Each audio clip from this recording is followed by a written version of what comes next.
In just 2 years, I'm going to be a professional artist. Let's discuss.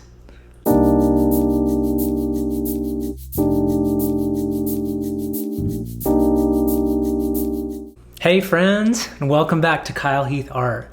I've got a big one for you today. I am putting a goal out there into the universe that makes me feel excited, confident, unconfident, nervous. I've got all kinds of conflicting emotions going on right now. The thing that I'm putting out there is in just 2 itty-bitty years, I'm going to be a professional artist. What that means is that at the time of recording this, it's getting close to September 1st, 2022.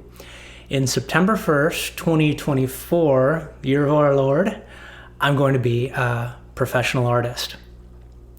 This is a goal that I don't consider lightly. In fact, in a lot of ways, it feels so ridiculously large and impossible that I wonder if it's even possible for me to do. But I've been encouraged by my own progress in art and seeing how much better I can get in 2 years, as well as seeing other artists progress massively in 2 years. A big point of inspiration for me is modern day James and his development as an artist. So art is something that I love. It's something that has been a hobby of mine for a long time, and I'm ready to see just how good I can get. So what I want to do in this video is to lay the groundwork for you. What is my plan? How am I going to accomplish it? How do I feel about it? This is kind of a step I'm taking towards sharing a little bit more about myself personally on this channel. Historically, I've pretty much just done lessons, and I'll still be making art lessons, but I want to show a little bit of the softer side of Kyle. This goal is so big and it's going to consume so much of myself that I think this will be a good opportunity to share, this journey with you. I think you'll find it entertaining, instructive, and hopefully just all around fun. I'll try to be as authentic as possible as I recap my journey with you over the next 2 years. So at this point, I haven't done a background video for you yet, where I've shared my history with art practice, how I got to where I am today. And I'm going to do a separate video for that and give you lots of details. I'll probably also do some form of like a sketchbook dive where you can see some of the stuff that I've made in the past and some of the stuff I'm making today. But I want to lay just a little bit of groundwork so you know my history in art. I developed a little bit of a hobby with drawing when I was in high school. In fact, it almost became a bit of an obsession for me. During breaks, I would draw anime. Specifically, I'd find a lot of pictures of like Sailor Moon and Dragon Ball Z, and I would just draw them. I did that for probably, I want to say like a year and a half. So this is toward the latter half of high school for me.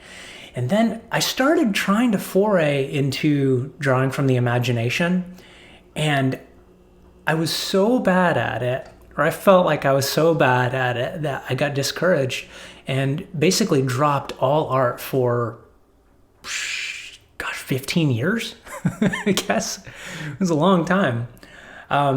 Fast forward, 2017, I got the bug for drawing again, and I dove into it wholeheartedly. I'd found this book called Drawing on the Right Side of the Brain by Betty Edwards. And I pretty much just followed that book, drew, and before you knew it, I had developed a habit of drawing a bunch. And over the next 2 years, I drew a bunch. I can't even estimate how many hours a day, but I did a lot of drawing over those years. So it's 2017 to 2019. By the end of 2019, I developed a pretty decent skill in drawing. And in addition, I developed a pretty good skill in painting.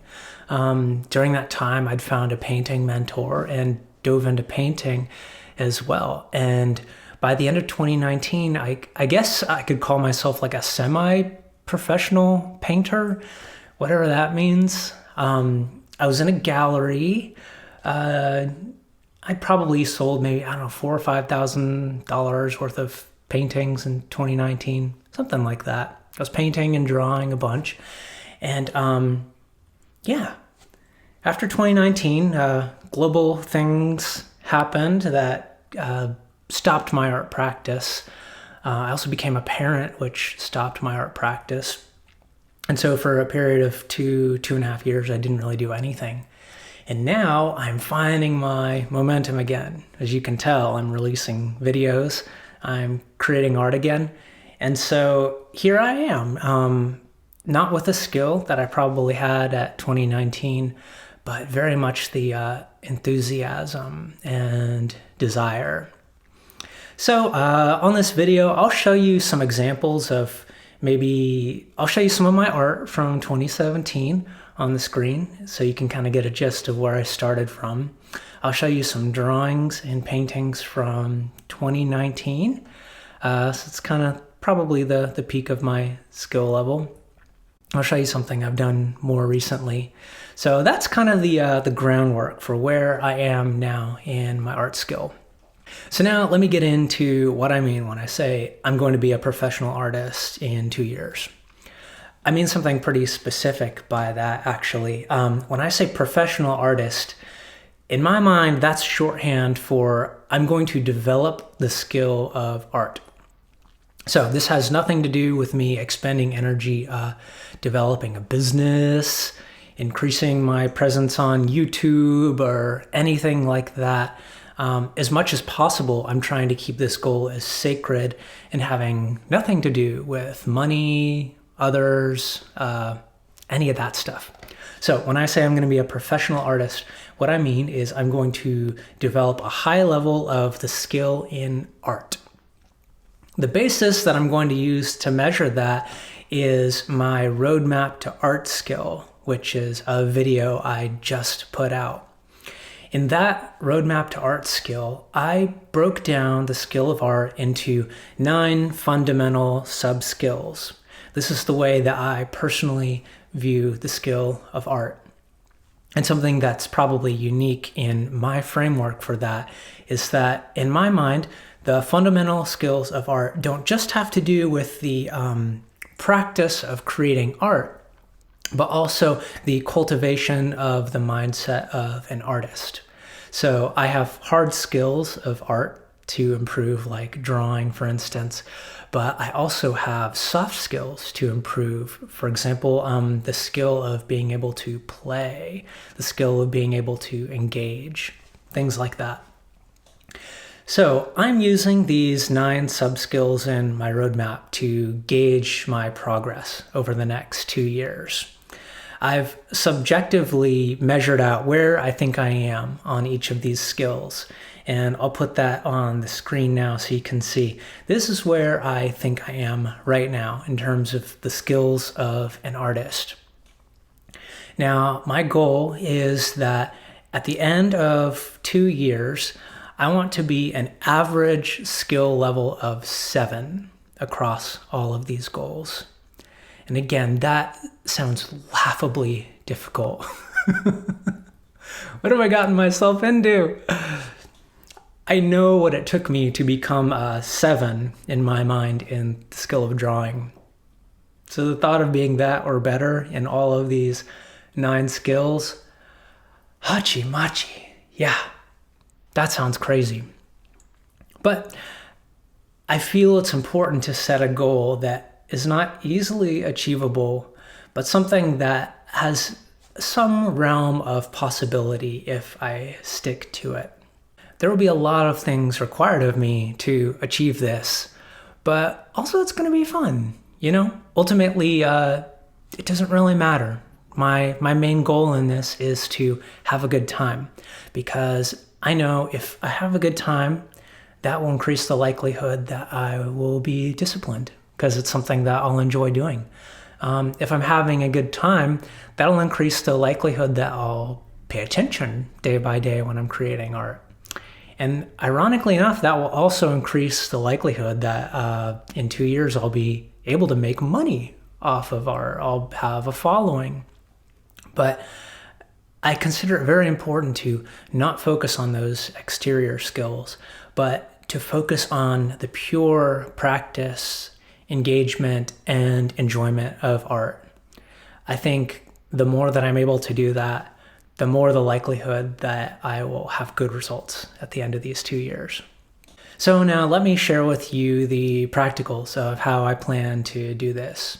Of course, these plans are going to change because I haven't really started yet, but I do think it's important to schedule and create a framework that will increase the likelihood of success. And I've spent a lot of time scheduling and planning and working out how I'm going to do this. So first off, I'm going to be following a curriculum. I've actually kind of chosen 2 curriculums, and I've got a little bit of a reason for that. First off, I'm doing a curriculum, I think it's called Curriculum for the Self-Taught Solo Artist, something like that. It's an online PDF that was put together by a guy named Radio Runner, I think, something like that. He's kind of a part of the modern day James community, as I understand, and he was motivated in putting together as many free or inexpensive resources into an organized plan to develop the skill of art. And it's awesome. I've actually already started it a little bit. I started yesterday and I'm going through it, and I'm very impressed. So my plan is to go through that curriculum. And in addition to that, I'm going to be supplementing with online courses from a various number of online institutions. I'm going to be starting off probably with one called Schoolism. I've got like a short list of courses there that I think will be important for me. And then, what was the other one? New Masters Academy, I think is the name of the other big one that I'll probably be leaning on. So I'm kind of going to be juggling these 2 curricula as I see fit. I plan to stick with the self-taught artist curriculum as much as possible, unless it seems like it's not working out for me. And then I want to use the other online courses to directly attack areas of weakness that I might have, or areas of enthusiasm that I want to pursue. So I'm trying to take this really practically. And I've got my little RPG list of stats of sub-skills that I want to improve in. For more on that, watch my roadmap to art skill. And so what I've discovered is, first off, it is much easier to go from a level 1 in skill to a level 2 than it is to go from a level 7 to a level 8. And so from a practical perspective, it will be much simpler for me to increase my overall skill in art if I specifically shore up my weaknesses, which in turn will also make me a well-rounded artist. But it's also important to do what you like, and cannot overstate the value of enjoying the process. So I also want to, invest heavily in the skills that I enjoy, and appreciate the fact that I have certain aptitudes in some of the skills and less aptitude in the others. Edges, calling you out there. So anyways, that's the gist of my curriculum plan as of now. I also intend to make a sizable portion of my time just playing with art. So outside of the learning that I'm going to be doing, I want to have a lot of non-directed playing and enjoyment. For one, that will be really useful in me building up the skill of play, which is one of my sub-skills. But more important than that too, it'll just, I don't know, that's why I'm doing art in general, because it's something that I like. So I think it's important for me not to lose the forest for the trees. I'm a pretty driven and disciplined person, so I could probably move along just by the motivation to get better. But the reason I'm doing art is because I like it, and I want to cultivate and cherish that. At the end of 2 years, I want to still like art. Ideally, even more than I like art now, because now I have a skill and facility in it. Art will hopefully become even more of a sandbox playground for me to express myself and have fun. So let's get into a couple more details. In terms of my study, I'm planning to set aside 4.5 hours every day for art instruction and art practice, in addition to the play, which I would throw into the art practice category too.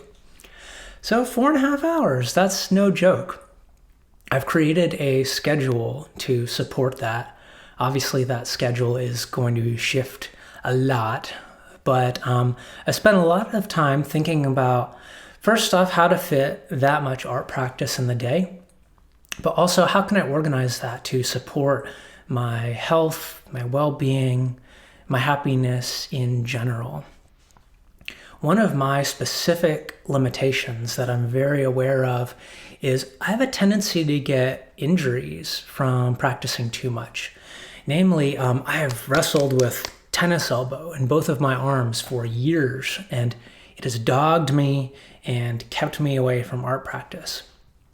So a part of my daily schedule is all the movement, all the PT, all the exercise that I think I'll need in order to support my body being able to put in these hours naturally and healthfully. It's an important component that I've had to think about.